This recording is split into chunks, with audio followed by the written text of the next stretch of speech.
In 1998, Ashton Kutcher, then 19 years old, initially encountered Mila Kunis while working on the That 70s Show set, where she was only 14 years old at the time. In an interview on The Howard Stern Show, Ashton reminisced about his time on the set, mentioning that he helped Mila with her chemistry homework during breaks. He proudly shared that he was her first kiss, describing the situation as quite unusual. Reflecting on the experience, he expressed a sense of awkwardness, realizing he was a 19-year-old kid at the time and questioning the legality of the situation. He also went on to mention that Mila Kunis has a diary from her childhood, in which she wrote about finding a guy hot. In the year 2000, a 20-year-old Wilmer Valderrama, the actor known for portraying the character Fez, caught her attention. Fez, which stands for a foreign exchange student, started dating Mandy Moore when she was 16. Mandy had met both men when she was 15 years old. I encountered him during a photo session for a teenage magazine when I was just 15 years old. This romance would last for 2 years.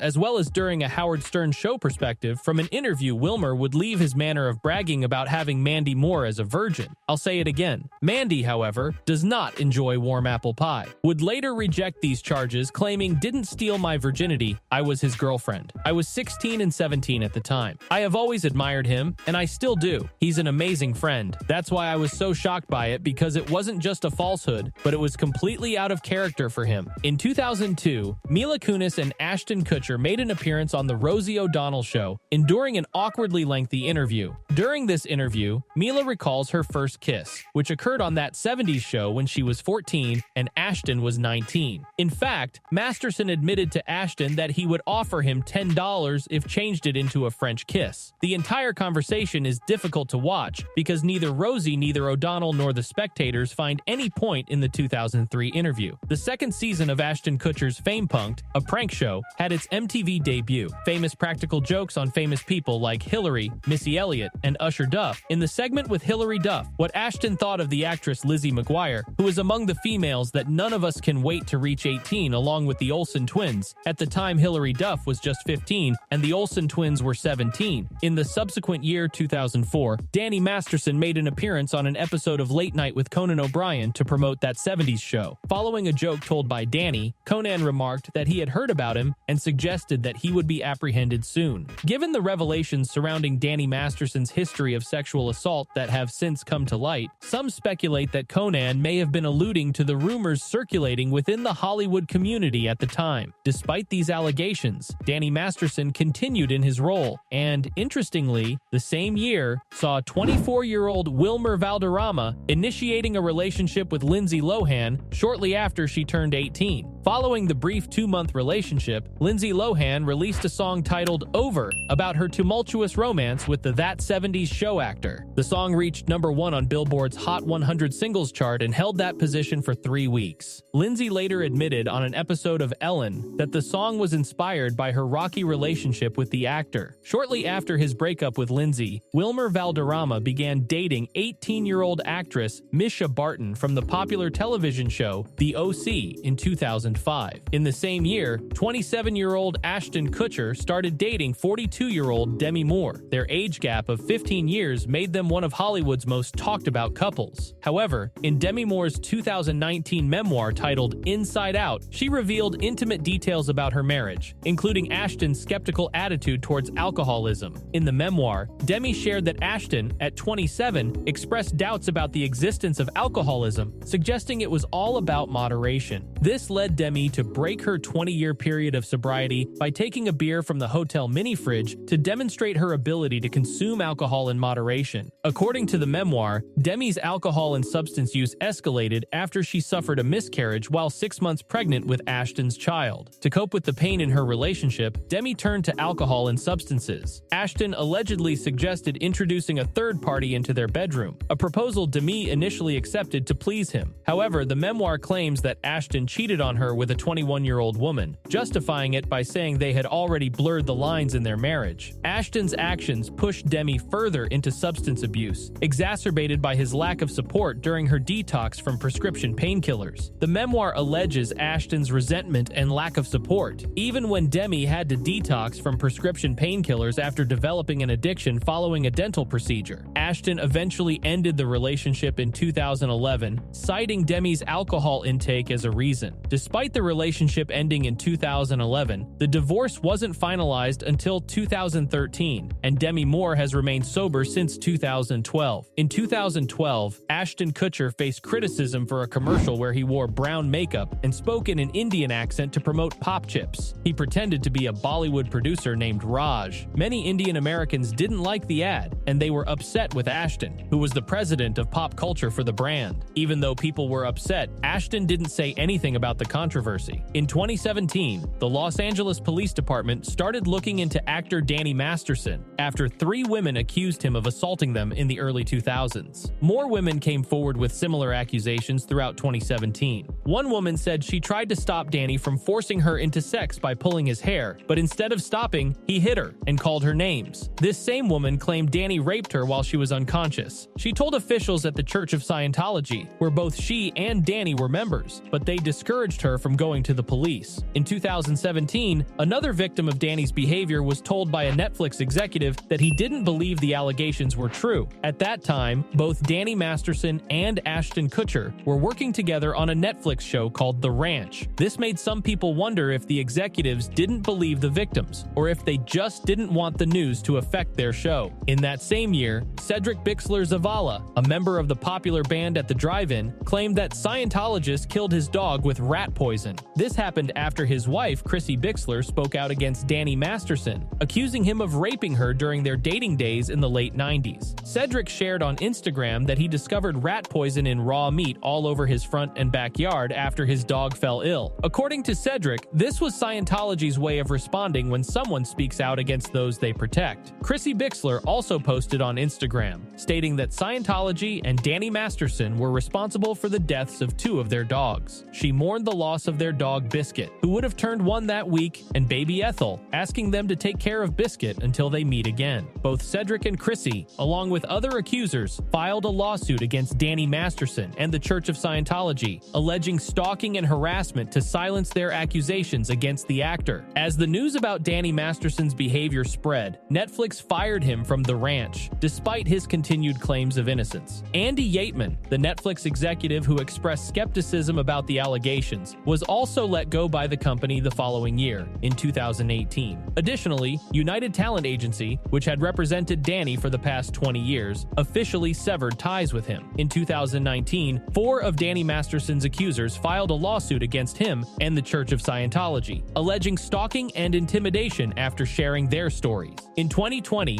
Danny was officially charged with forcibly assaulting 3 women in separate incidents between 2001 and 2003. All the alleged crimes took place in Danny's home. However, in 2021, he pleaded not guilty. In 2022, Demi Lovato, the ex-girlfriend of Wilmer Valderrama, released a song titled 29. The lyrics hint at her experience of dating Wilmer when she was 17. In 2023, Danny Masterson was convicted of 2 counts, with the jury deliberating for several days. During the impact statement by one of Danny's victims, identified as Jane Doe No. 1, she experienced intimidation from a family member of Danny Masterson, specifically Alana Masterson, Danny's sister. The victim described her panic attack and mentioned that Danny and his lawyer packed the courthouse with friends and supporters to intimidate the jury. They even brought a South African man who had assaulted one of the victims as a teen to the courthouse. Despite Danny's attempts to silence his victims, he was sentenced to 30 years to life in prison. Following this, Ashton Kutcher, Mila Kunis, and other celebrities, including actors from That 70s Show, wrote character letters to the judge requesting leniency in Danny's sentencing.